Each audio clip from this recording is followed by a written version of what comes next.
I hope Maine could lend me a car to get to the coal mine. Dad, it's Lorna Miles. Oh, why, hello, Lorna. What do you have for us? So I just don't see why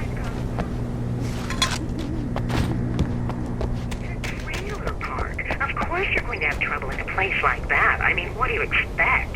The sheriff should be helping us normal citizens instead of wasting resources on those people. Well...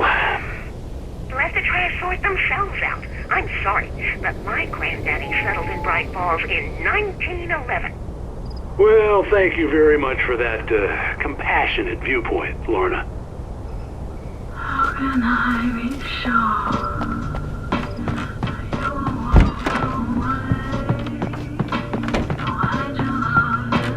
Oh, here's a little surprise. The famous writer Alan Wake just walked in. Folks, I'm going to see if I can talk him into an interview. Come on in, Mr. Wake. Oh, I'm so glad you could find the time to do this, Mr. Wake. Nowhere to run now, Dan Brown. You back away from me. Don't hurt it. Whoa. Everyone calm down. Put the gun down. We're all friends here, right? Cool your jets, Nightingale. We got him. Judas Priest! What the hell's the matter with you? There's a civilian in there.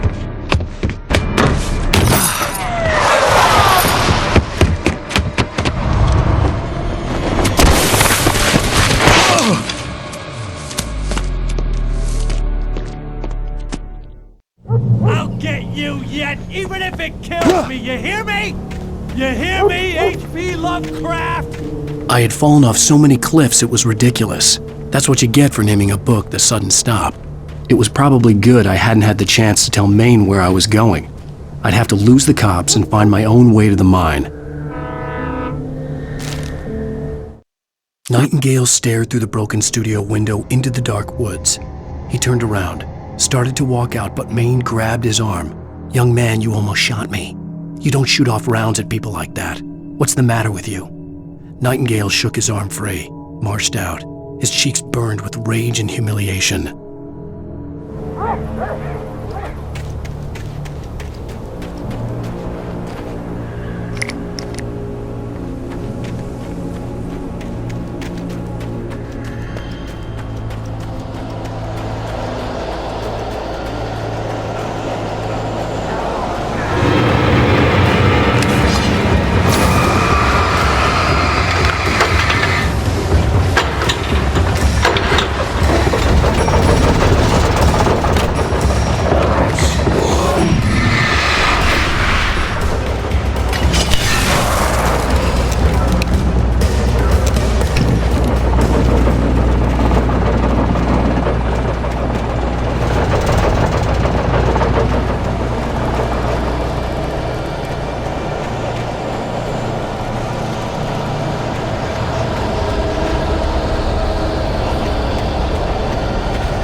Danny had stepped out, but what stumbled back in was something else. Something alien.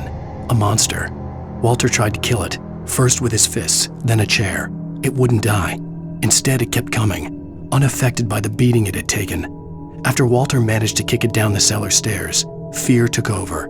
He ran, got behind the wheel, gunned the engine. The booze wouldn't make him forget, but he knew he had to try.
There was no sensible reason for the power company work lights to be here.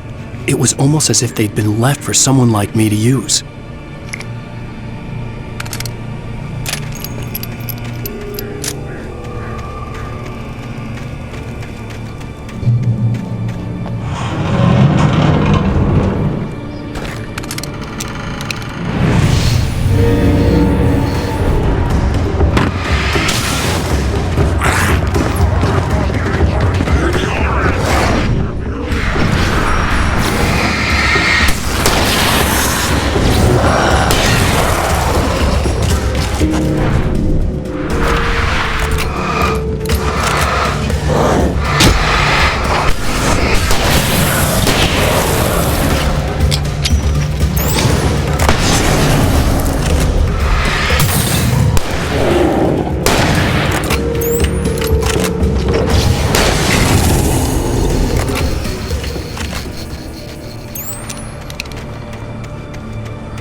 Sarah trusted her gut, and her gut said Agent Nightingale was an asshole.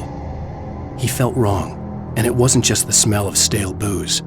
It was in the way he flashed his badge, pulled rank, the look in his eyes when he wanted answers. Where was Alan Wake? What was this about an accident? Where was his wife? And most importantly, why did she let Wake go? He wouldn't answer her questions. Federal business was all he'd say.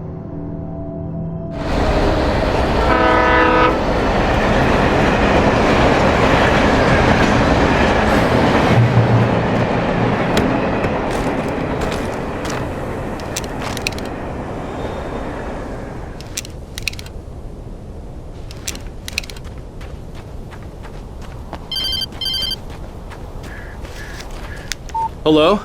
The most stubborn man I've ever met. Alice? Alice? Alan. I'm so afraid. Keeps me in the dark.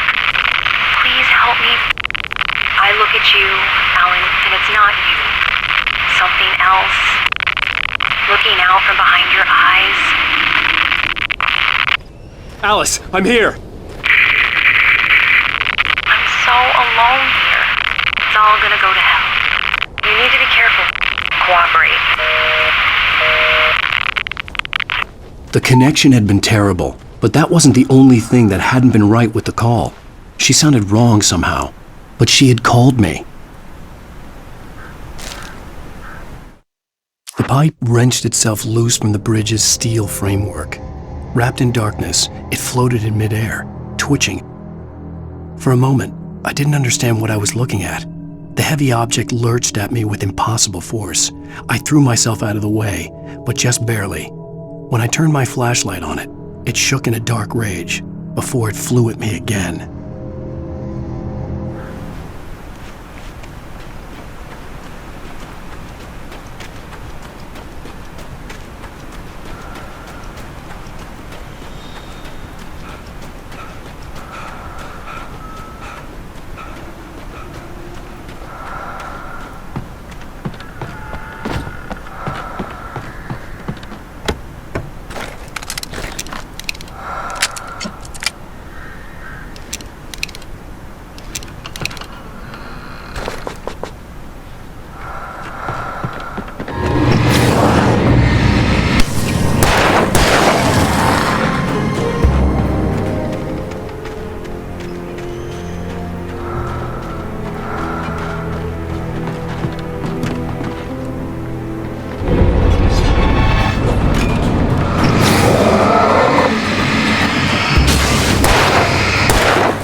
I could see a railway bridge up ahead and a warehouse of some sort on the opposite shore.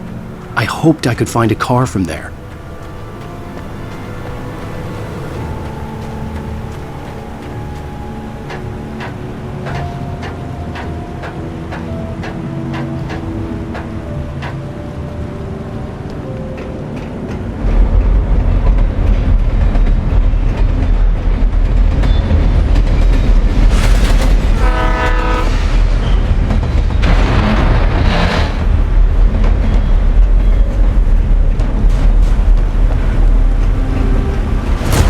That was pursuing me was growing stronger, and it was taking over everything in its path.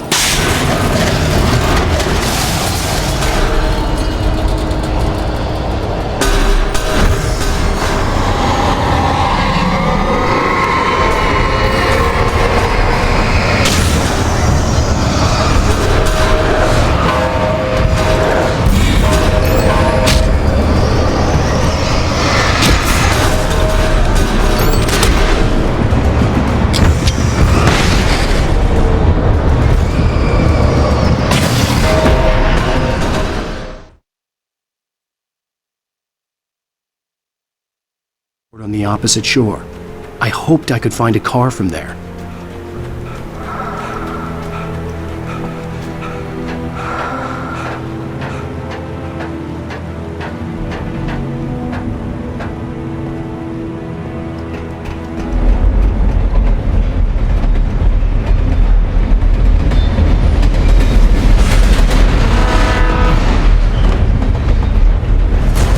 That was pursuing me was growing stronger, and it was taking over everything in its path.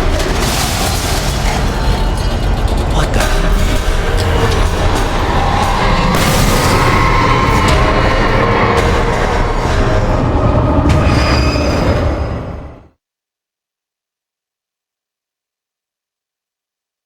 On the opposite shore.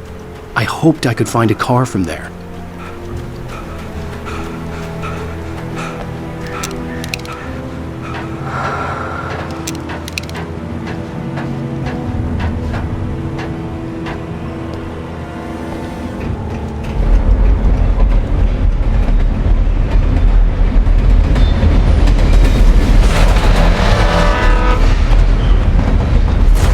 That was pursuing me was growing stronger, and it was taking over everything in its path.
I slammed the door shut right in his smug face.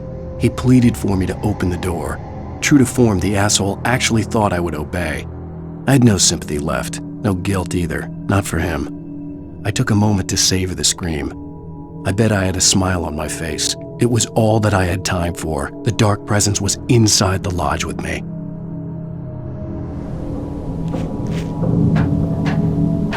As a teenager, just starting to get interested in writing, Stephen King had been a source of inspiration to me. I thought about all the inanimate objects that had come to life in his books. No one is safe in a good horror story, certainly not the protagonist. That's what makes them fun. This was anything but. The darkness could possess anything, and it was getting closer.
The darkness surged towards me, sucking everything loose from the ground into its depths, tugging at my clothes.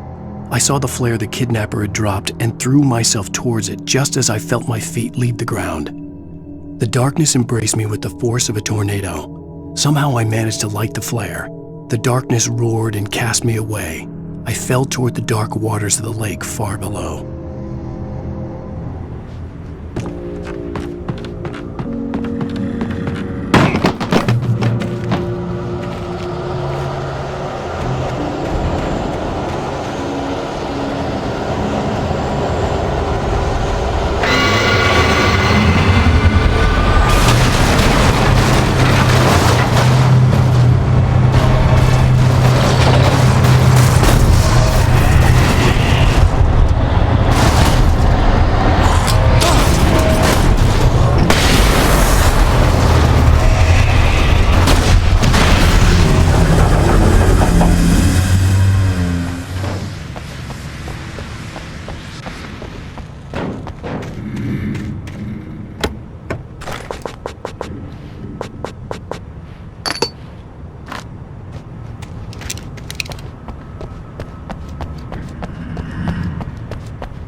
I had never been this glad to see the sunrise. I had a couple of hours to get to the coal mine.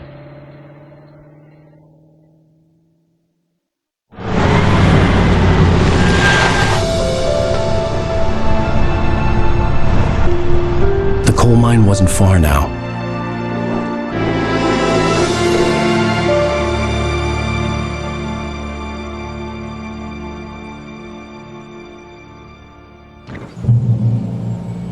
Today, I would meet the kidnapper, and he would give me Alice. I wouldn't give him any other choice.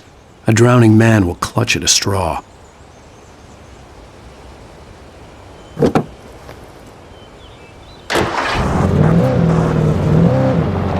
Little by little, without realizing it, I'd come to believe that the story in the manuscript was coming true.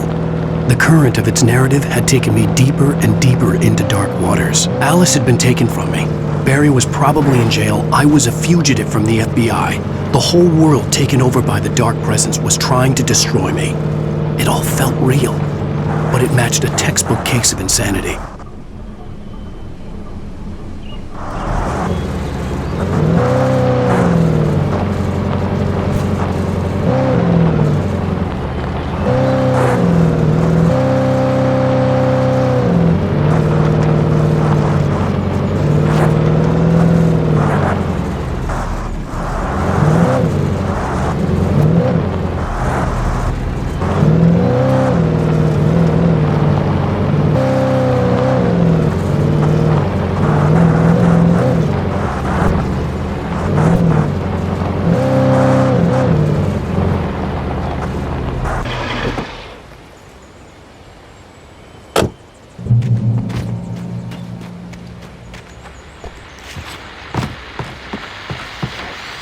This is Pat Main, and you're listening to KBF-FM. Folks, I want to apologize for kind of abandoning you to that looping music track last night, but I was detained. You see, I encountered a big-shot G-man with an itchy trigger finger who could use a lesson in manners and a boot in the ass. Not necessarily in that order, either. Now, folks, I know I'm not being very informative here, And I apologize for that. I really should just keep quiet, but I'm just so peeved right now, because some people just shouldn't be carrying badges. I'm just glad that our Sheriff Breaker was there to straighten things out. And if someone I met last night is listening, let me just say, I'm sorry if my mouth got you in trouble. I'm pretty sure you're not the bad guy here. Godspeed, son. I hope you know what you're doing. Now, on a lighter note, I'll be talking to Dr. Nelson all morning. But first, a little music.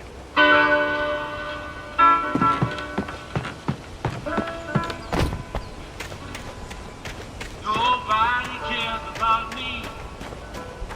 Ain't even got me. Baby, Lord, help me.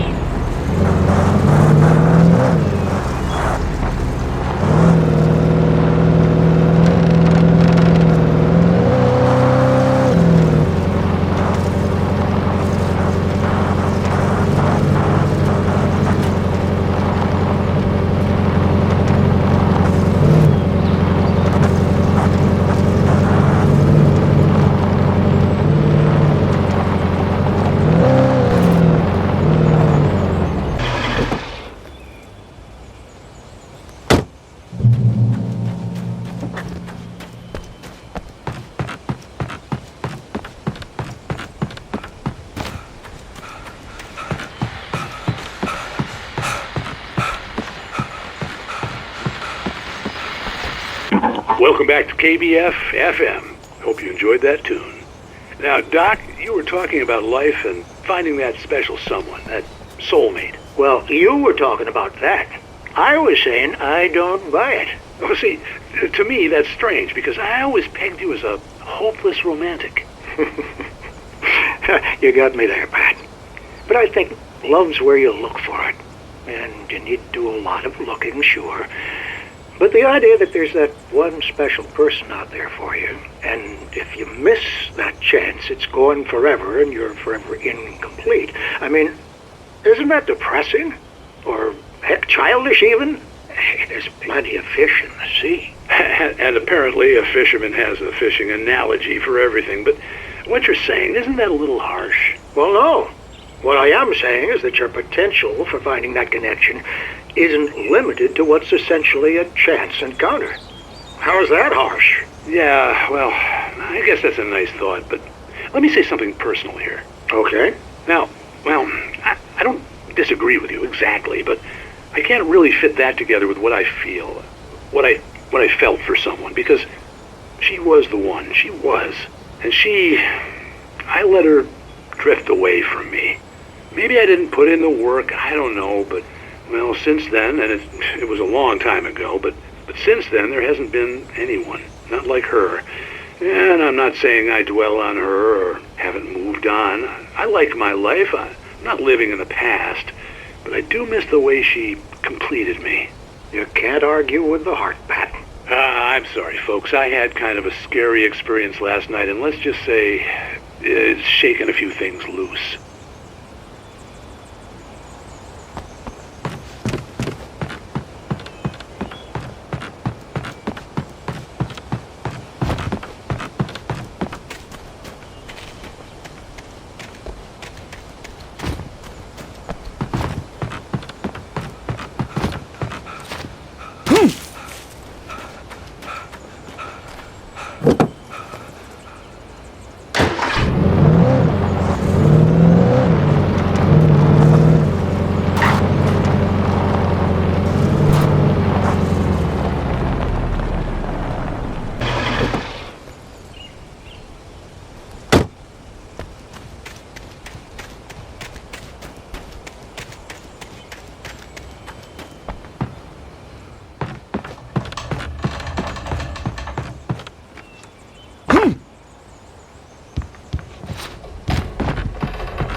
For Mott, spying on the writer on the ferry had been a disappointment. His boss had made Wake out to be something special, but Mott hadn't been impressed. He'd gotten a good long look at the wife, though, and he liked what he saw. Mott had fantasized about goading Wake into a fight, but it hadn't happened. Still, he'd get his chance to see if the writer had anything in him. He'd been promised as much.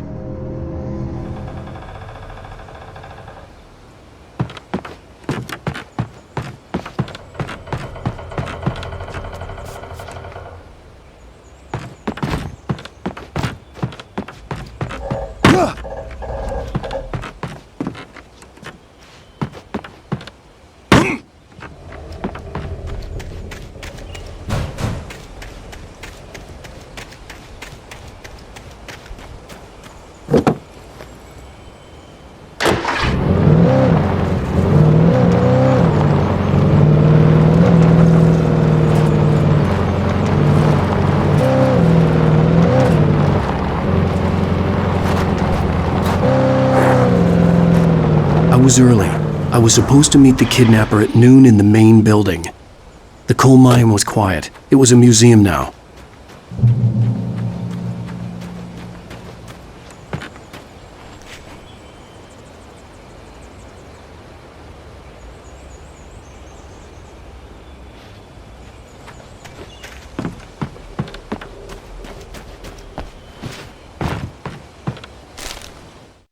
With Nightingale gone and the night wind blowing in through the broken studio window, Maine stared at Sarah. The sheriff looked away. Maine's voice shook with barely controlled anger. That boy's doing more drinking than thinking. I hope you know what you're doing, Sarah. He's got a sickness in his eyes. You take my word for it. He wants Wake for a reason, and it's not for anything good.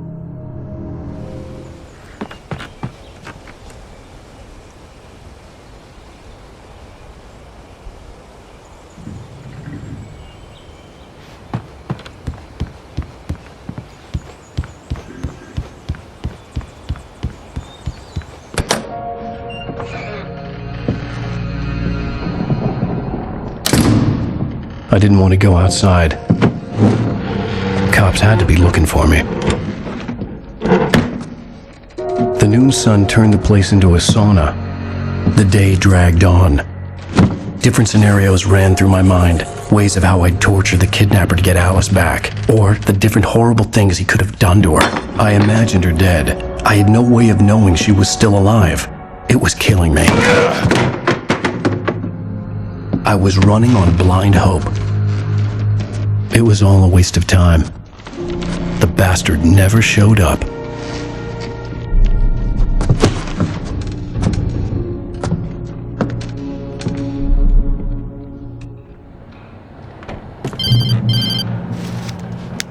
Wake! Where the hell are you? Change of plans. You know where Mirror Peak is? It's a big mountain north of where you are. You follow the path from the mine, you can't miss it. There's a lookout point there. I'll be waiting. I'm through being jerked around by You want to see your wife alive? Because if you do, you better watch what you say to me. Do we understand each other? I want to talk to Alice. Yeah, and I want the manuscript. Don't keep me waiting, Wake. Hello? Hello! Ah! I'm gonna kill him! I had to get to Mirror Peak.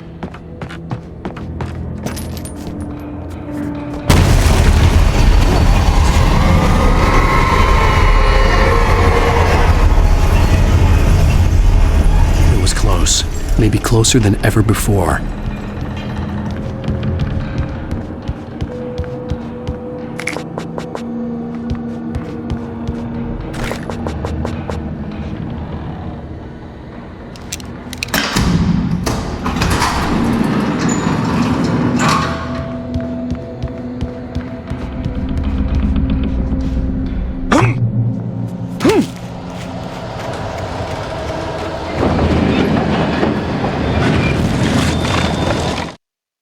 When Thomas Zane fell for Barbara Jagger, it happened fast.